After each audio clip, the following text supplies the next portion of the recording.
आलम हमराही Arabic speaking course आपका अपना channel. बराए मेहरबानी चैनल को सब्सक्राइब करें। अस्सलामु अलैकुम कैफ हाल या हबीबी। अस्सलामु अलैकुम कैफ हाल या हबीबी। दोस्तों, इसका तर्जुमा बतलाने से पहले मैं आपसे एक छोटी सी रिक्वेस्ट करता हूँ। अगर आप हमारे चैनल पे नए हैं या पुराने हैं तो सबसे पहले बराए मेहरबानी चैनल को सब्सक्राइब कर दें, वीडियो को लाइक कर दें, क्योंकि हम रोज़ एक नया टॉपिक लेकर के आते हैं, आपके सवालों का जवाब लेकर के आते हैं। आप जो कहते हैं हम उस तरह के वीडियो बनाते हैं। ये वीडियो भी एक भाई ने हमसे कमेंट में किया, बोला भाई हम कुवैत में रहते हैं, कुवैत में या कतर में रहते हैं और हम अपने कपिल के पास रहते हैं, होटल में खाना खाते हैं, हमको होटल का खाना अच्छा नहीं लगता। मैं नया हूँ, अरबी नहीं आती है, थोड़ी एक वीडियो बना दीजिए कि मैं अपने कपिल से कहकर अपना हेल्प मांग सकूँ और ये कह सकूँ कि भाई हमको खाना बना के खाना है, हमको सामान दो। तो उनके लिए हमने ये एक वीडियो बनाया है। आपको भी अगर कोई टॉपिक है तो इंशाअल्लाह बताइएगा, मैं उस पर कोशिश करूँगा बनाने की। अगर हमसे बन पाएगा तो मैं बनाऊँगा इंशाअल्लाह। तो चलिए अब हम इस वीडियो को शुरू करने वाले हैं। तो बराए मेहरबानी अगर चैनल को सब्सक्राइब नहीं किया है तो चैनल को सब्सक्राइब कर दीजिए। तो अस्सलामु अलैकुम कैफ हाल या हबीबी, मतलब कि किसी आदमी से भी आप मिलिए, अपने कपिल से मिलिए या किसी से भी मिलिए, तो इस जुमला को आप ज़रूर बोलिए। और आपको अपने कपिल से कहना है, बात करना है, तो आप किस तरह से बात करेंगे मैं इस वीडियो में बताने वाला हूँ। तो सबसे पहले आप अपने कपिल से जब मिलिएगा तो बोलिएगा अस्सलामु अलैकुम कैफ हाल या हबीबी, जिसका मतलब होता है कि सलामती हो आप पर, कैसे हाल हैं आपके, कैसे हाल हैं आपके। देखिए एक बात मैं फिर बतलाता हूँ कि अरबिक में आप या तुम नहीं होता, अरबिक में आप या तुम नहीं होता, हिंदी और उर्दू में होता है। अरबिक में जो भी होता है वो तुम ताम होता है, बस उसका तुम को कहो या आप कहो, ठीक। तो इसका मतलब हुआ कि सलामती हो आप पर, आपके हाल कैसे हैं, ठीक। तो जवाब भी वो दे सकता है कि वालेकुम अस्सलाम व रहमतुल्लाहि वालेकुम अस्सलाम व रहमतुल्लाहि व बरकातहू। किसी से भी आप सलाम करेंगे तो वो जवाब देगा, ठीक है। लेकिन आपको यहाँ उसका मैं नहीं बताऊँगा, आप क्या कहेंगे ये मैं बतलाने वाला हूँ, ठीक है। तो आपने सलाम किया अस्सलामु अलैकुम कैफ हाल या हबीबी, यानी सलामती हो आप पर और आपके हाल कैसे हैं, ठीक। उसके बाद आप कह सकते हैं कि हबीबी अना अल्हम्दुलिल्लाह कुल्लु तमाम, हबीबी अना अल्हम्दुलिल्लाह कुल्लु तमाम। हबीबी नहीं भी कह सकते हैं या कह भी सकते हैं। हबीबी कहने से क्या होता है, थोड़ा आदमी को अच्छा लगता है ना। ये समझिए कि एक टाइप का मस्खा है, ठीक, किसी से बात करने का ये एक ज़रिया है। आप कहेंगे उसको हबीबी तो उसको भी अच्छा लगेगा, सुनने वाले को भी अच्छा लगेगा। तो हबीबी अना अल्हम्दुलिल्लाह कुल्लु तमाम, यानी अल्लाह का शुक्र है कि मेरा सब ठीक है या मैं अच्छा हूँ, ठीक। इसका तर्जुमा ये होता है कि अल्लाह का शुक्र है कि मैं ठीक हूँ या मेरा सब ठीक है। कुल्लु तमाम का मतलब होता है सब ठीक है। कुल्लु का मतलब सब और तमाम का मतलब ठीक होता है। और अल्हम्दुलिल्लाह का मतलब अल्लाह का शुक्र है, ठीक है। अना का मतलब मेरा, अल्लाह का शुक्र है कि मेरा सब ठीक है। इसका तर्जुमा ये हुआ, ठीक। उसके बाद आप कह सकते हैं कि अना बस वाहिद मुश्किला, हन हबीबी अना बस वाहिद मुश्किला, अना बस वाहिद मुश्किला, हबीबी अना बस वाहिद मुश्किला, यानी मुझे बस एक मुश्किल है, मुझे एक परेशानी है, आप उससे कह सकते हैं। तो आदमी वो आपसे पूछ सकता है ऐश मुश्किला, ऐश मुश्किला, यानी क्या परेशानी है, ठीक है। या सिर्फ ऐश पूछ सकता है, मतलब क्या, ऐश कलम भी कह सकता है, क्या बात है, इस तरह से आदमी पूछ सकता है, ठीक है। एक बात याद है कि बस, बस को अरबी में बस ही कहते हैं। बस मतलब हम लोग कहते हैं ना कि बस अब रहने दो, या बस अब ये काम करूँगा, बस अब काम नहीं करूँगा, इस तरह से हम लोग कहते हैं। तो बस जो होता है ये बस चलने वाला बस नहीं, तो बस जो हम लोग कहते हैं कि बस रहने दो, तो बस एक मुश्किल है, तो बस वही बस को अरबी में भी लोग बस कहते हैं, ठीक है, बस कहते हैं। मुझे बस एक मुश्किल है या मुझे एक मुश्किल है, इस तरह से भी कह सकते हैं। मुझे एक मुश्किल है, लेकिन मैंने ये बस का इस्तेमाल इसलिए किया कि आपको बतला सकूँ कि हाँ, बस को बस कहते हैं और अरबी में भी बस कहते हैं, ठीक है। तो अना हबीबी या हबीबी अना बस वाहिद मुश्किला या हबीबी अना वाहिद मुश्किला, इस तरह से आप कह सकते हैं हबीबी अना वाहिद मुश्किला, यानी मुझे एक मुश्किल है या मुझे एक परेशानी है, मुझे एक तकलीफ़ है, इसका तर्जुमा ये होता है, ठीक। तो आपका कफ़ील कह सकता है ऐश मुश्किला या इंत ऐश मुश्किला, ठीक, ऐसे कह सकता है इंत ऐश मुश्किला या ऐश मुश्किला, ठीक, या सिर्फ़ ऐश ऐश कह सकता है या कल्लम कह सकता है। ऐश कल्लम मतलब क्या बात है, ठीक है। तो आपका कफ़ील इस तरह से आपसे कह सकता है कि क्या परेशानी है या क्या बात है, ठीक है, कि क्या बात है, क्यों ऐसे बोल रहे हो, इस तरह से आदमी कह सकता है। यानी इंत ऐश मुश्किला, इंत का मतलब आप होता है या तुम होता है। मैंने बताया कि अरबी में आप या तुम नहीं होता, बस इंत या अंत होता है। इंत का मतलब तुम या आप समझ लो और अंत का मतलब भी तुम या आप समझ लो, सेम सेम इंत कहें या अंत कहें, बात वही है। औरत के लिए अगर कहेंगे तो इंती का इस्तेमाल करेंगे। अगर आपका कफ़ील इंती औरत है, लड़की है, तो आप उसको इंती कहेंगे और हबीबती कहेंगे, हबीबा नहीं हबीबी नहीं कहेंगे, हबीबती हबीबती कह सकते हैं, ठीक है। या हबीबी भी कहेंगे तो कोई बुरा नहीं है, ठीक है, हबीबी कह सकते हैं। लेकिन औरत के लिए हबीबती कहा जाता है, मर्द के लिए हबीबी कहा जाता है, ठीक है। लेकिन आप हबीबी भी कह देंगे तो कोई बात नहीं, कोई मुश्किल नहीं है, ठीक है। इंत ऐश मुश्किला, तुमको क्या परेशानी है, आपका कफ़ील इस तरह से पूछ सकता है। इंत या हबीबी भी कह सकता है, हबीबी इंत ऐश मुश्किला, ठीक है। मेरा कफ़ील आता है तो हबीबी भी कभी कहता है और कभी बस ऐसे नाम लेकर के बोल देता है, ठीक है। तो उसके मन में जो आएगा वो कह सकता है, ठीक। तो मताम अक्किल अना मा अबगा, आप उससे कह सकते हैं मताम अक्किल अना मा अबगा, मतलब होटल का खाना मैं नहीं खाना चाहता या होटल का खाना मुझे अच्छा नहीं लगता। अगर आपको ये कहना है कि होटल का खाना मुझे अच्छा नहीं लगता, तो आप कह सकते हैं मताम अक्किल अना माफ़ी कोइस, माफ़ी कोइस, यहाँ माँ अबगा की जगह पे हटा करके इसको और सिर्फ आप माफ़ी कोइस कह सकते हैं या माँ कोइस कह सकते हैं, ठीक है। माँ कोइस, अबगा की जगह पे आप कोइस कह सकते हैं, ठीक है। या अब आपको जैसे बोलना है, जो बोलना है बोल सकते हैं, या इसी सेंटेंस को याद करके आप बोल सकते हैं कि मताम अक्किलाना माँ अबगा, माँ अबगा। देखिए अरबी में लिखा होता है अबका, अबका। आप जो लोग अरबिक पढ़े होंगे या उर्दू पढ़े होंगे, तो वो लोग देख करके समझ जाएंगे कि असल का लिखावट, अरबिक का लिखावट क्या होता है, ठीक है। तो मताम अक्किल, मताम का मतलब होटल होता है, मताम का मतलब होटल होता है और अक्किल मतलब खाना होता है, खाना, ठीक है। अक्किल मतलब खाना खाने को अक्किल कहते हैं, ठीक है।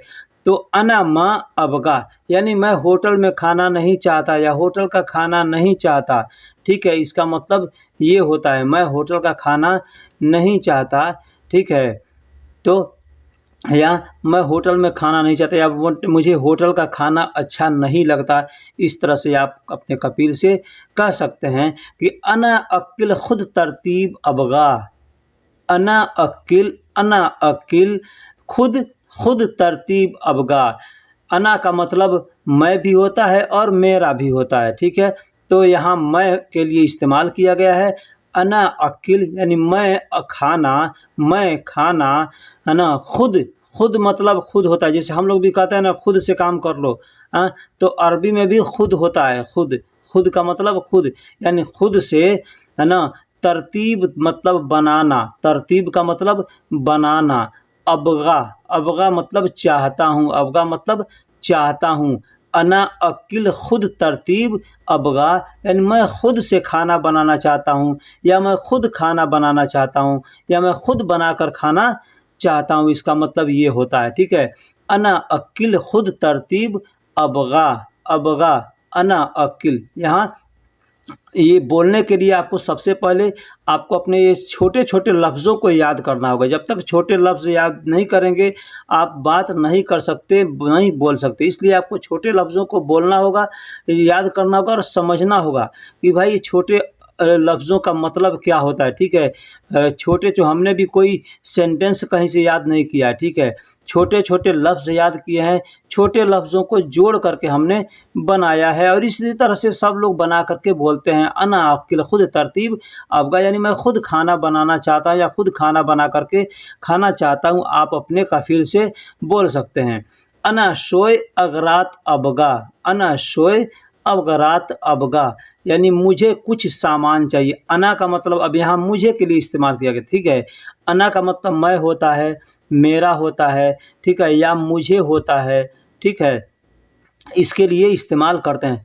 तो अना का मतलब यहाँ मुझे के लिए, इसके पहले वाले सेंटेंस में मैं के लिए इस्तेमाल किया गया था, ठीक है? इस सेंटेंस में मुझे के लिए इस्तेमाल किया गया है। अना शोए, शोए का मतलब थोड़ा होता है, शोए का मतलब थोड़ा या कुछ या ऐसे, ठीक है? कुछ होता है या थोड़ा होता है। तो मुझे थोड़े सामान चाहिए भी इसका तर्जुमा आप पढ़ सकते हैं, या मुझे कुछ सामान भी चाहिए, ठीक है? अगरात, अगरात का मतलब सामान होता है, अगरात का मतलब सामान होता है। अबगा, अबगा मतलब चाहिए।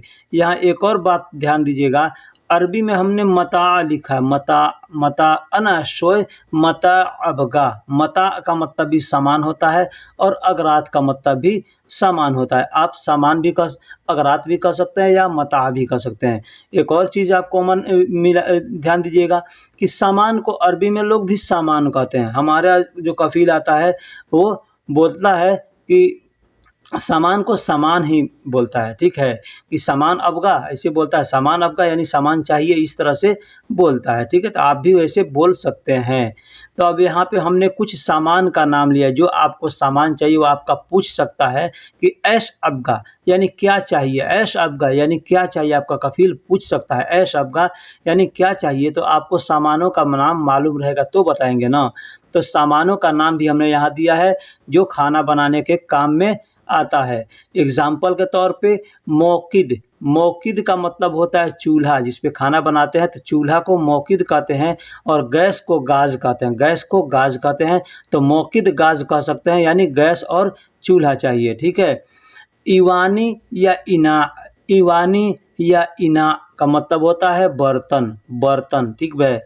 ईवानी भी कहते हैं या इना भी कहते हैं। ईवानी या इना का मतलब होता है बर्तन, बर्तन यानी जिसमें खाना बनाते हैं, पकाते हैं, उस बर्तन को ईवानी कहते हैं या इना भी कहते हैं। दोनों भी अल्फ़ाज़ इसका है। तो आप ईवानी भी कह सकते हैं या इना भी कह सकते हैं। ईवानी भी कह सकते हैं या इना भी कह सकते हैं। ठीक? जब आपका कफ़ील बोलेगा कि ओके, ठीक है, दे देगा, ठीक है, तो आप कह सकते हैं उसको, या दे दिया तो आप कह सकते हैं उसको शुक्रन, शुक्रन या हबीबी, शुक्रन या हबीबी। शुक्रन का मतलब होता है शुक्रिया। हम लोग उर्दू में या हिंदी में शुक्रिया किसको कहते हैं? इंग्लिश में थैंक यू कहते हैं, ठीक है? सेम वही चीज़ है, अरबिक में शुक्रन कहते हैं या शुक्रान कहते हैं। शुक्रान भी कह सकते हैं या शुक्रन भी कह सकते हैं। जब कोई आदमी आपका काम कर देता है, उससे आपको फ़ायदा होने वाला है, तो आप उसको कह सकते हैं शुक्रिया या शुक्रान। हिंदी में हम लोग शुक्रिया कहते हैं, अरबी में शुक्रान या शुक्रन कह सकते हैं। अब यहाँ चाकू, चाकू को अरबी में सिक्कीन कहते हैं। ये खाना बनाने के काम में आने वाला है, ठीक है? इसलिए इसका नाम हमने यहाँ ले लिया है। सिक्कीन कहते हैं, चाकू को अरबी में सिक्कीन कहते हैं। सिक्कीन, सिक्कीन यानी चाकू, सिक्कीन यानी चाकू। चाकू को अरबी में आप सिक्कीन कह सकते हैं उसको, कि सिक्कीन अबगा यानी चाकू भी चाहिए। अब खाना बनाने के लिए आपको कुछ खाने का भी सामान का ज़रूरत होगा, तो इसलिए हमने गोश्त, गोश्त को लहम कहते हैं, गोश्त को लहम कहते हैं। लहम का मतलब गोश्त होता है, लहम का मतलब गोश्त होता है। किसी भी जानवर का हो, चरिंद का, परिंद का, किसी भी चीज़ का गोश्त होगा, उसको आप लहम कह सकते हैं। लहम, लहम, देखिए लहम यहाँ से हलक से निकलता है, लहम, बड़ा हा से लिखा हुआ है लहम। लहम का मतलब गोश्त, गोश्त होता है। मछली को अरबी में समक कहते हैं, मछली को अरबी में समक कहते हैं, मछली को अरबी में समक कहते हैं। अब कोई भी मछली हो, जिस मछली को आप जानते हैं, नाम मालूम है तो नाम से भी आप बोल सकते हैं, या ऐसे कह सकते हैं मछली कबीर मछली अबगा या सगीर मछली अबगा। जैसे अबगा का मतलब चाहिए होता है, ठीक है। तो मछली को अरबी में समक कहते हैं और गोश्त को अरबी में लहम कहते हैं। मुर्गी को अरबी में दजाज कहते हैं, दजाज। मुर्गी का गोश्त है तो दजाज लहम कहेंगे, ठीक। नमक को अरबी में मिल्ह कहते हैं, मिल्ह। नमक को अरबी में मिल्ह कहते हैं, मिल्ह, मिल्ह, मिल्ह मतलब नमक। नमक, अब कोई भी नमक होगा, ठीक है, उसको आप मिल्ह कहेंगे। मिल्ह का मतलब नमक होता है, नमक, नमक यानी मिल्ह, ठीक। और ये नमक भी आपके खाना बनाने के काम में आने वाला है। इसलिए आप जब नए हैं तो आपको कुछ मालूम नहीं, ठीक है, तो इसलिए ये ख़ास चीज़ें हैं जिसको हमने इस वीडियो में इस्तेमाल किया है। तेल, तेल को ज़ैत कहते हैं, तेल को ज़ैत कहते हैं। वैसे अगर आपको अरबी नहीं मालूम है तो आप इंग्लिश में भी बोल सकते हैं, वाइल कहेंगे तो भी लोग समझ जाएंगे कि आप क्या करना चाहिए। लेकिन सारे अरबिक लोग इंग्लिश नहीं जानते, ठीक है, तो इसलिए आपको अरबिक सीखना ज़रूरी है। तो तेल को अरबी में ज़ैत कहते हैं। अब आपको खाने वाला तेल चाहिए तो अक्किल ज़ैत कहेंगे, अक्किल ज़ैत यानी अक्किल ज़ैत अबगा, यानी खाने वाला तेल चाहिए, खाने वाला तेल चाहिए, ठीक है। शरबत, शरबत को अरबी में असीर कहते हैं, शरबत को अरबी में असीर, असीर यानी शरबत। अब शरबत किसी भी चीज़ का होगा, चाहे नींबू का हो, आम का हो, या ये जो पैकेट में करके बिकता है डब्बे में, मैंगो, माज़ा, ये सब, तो इस सब को असीर कहते हैं, ठीक है। असीर यानी शरबत, असीर यानी शरबत, शरबत को असीर कहते हैं। खाना को अक्किल कहते हैं, खाना मतलब खाना खाने को, खाना खाने को, दाल चावल सब्जी हम लेकर के खा रहे हैं उसको अक्किल कहते हैं, उसको अक्किल कहते हैं। खाना में दो चीज़ का खाना, खाना खाना, ये दो अल्फाज है। खाना खाना यानी एक तो खाना हो गया जो दाल चावल सब्जी है वो खाना हो गया, एक हो गया खाना यानी खाना को हम खा रहे हैं, खाना को खा रहे हैं तो उसको अक्किल कहते हैं। और जो दाल चावल रोटी सब्जी ये सब चीज़ है उसको तआम कहते हैं, उसको तआम कहते हैं। दाल चावल रोटी मछली या सब्जी दही दूध जो चीज़ है उसको हम तआम कहते हैं, तआम। प्लेट में रखा हुआ है उसको तआम कहते हैं। जब उसको खाने लगेंगे तो कहेंगे तआम अक्किल, तआम अक्किल। लेकिन लोग नहीं जानते हैं इस सब का मतलब, तो आपको हर चीज़ को ही अक्किल बोल देते हैं, ठीक है। होटल में जाते हैं तो पूछ देते हैं अक्किल मौजूद यानी खाना है, अक्किल मौजूद यानी खाना है। कोई आदमी आपसे पूछता है कि अक्किल अबगा यानी खाना चाहिए, ठीक, इस तरह से लोग बोलते हैं। तो आप भी बोल सकते हैं, ठीक है, बुरा नहीं है, लेकिन जो हकीकत है वो मैंने आपको बताया है, उससे आगाह किया है। पानी को अरबी में मोया कहते हैं, पानी को अरबी में मोया कहते हैं। चाहे बोतल वाला पानी हो या ऐसे जो टोटी से आता है सरकारी पानी, कोई भी पानी होगा उसको मोया कहते हैं, या माँ भी कह सकते हैं, माँ भी कह सकते हैं। माँ, माँ का मतलब भी अरबी में पानी होता है, या कुवैत और भी कंट्री में माई भी बोलते हैं, माई, माई भी बोलते हैं पानी को।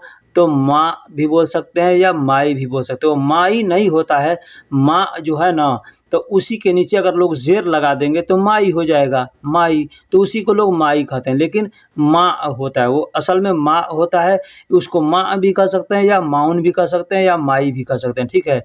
या ऐसे मोया ज़्यादा प्रचलित है, मोया ज़्यादा मशहूर है, मोया ज़्यादा प्रचलित है, मोया को ज़्यादा लोग इस्तेमाल करते हैं। तो आप माँ कहें या माई कहें या माउन कहें या मोया कहें, आप भी कुछ भी कह सकते हैं।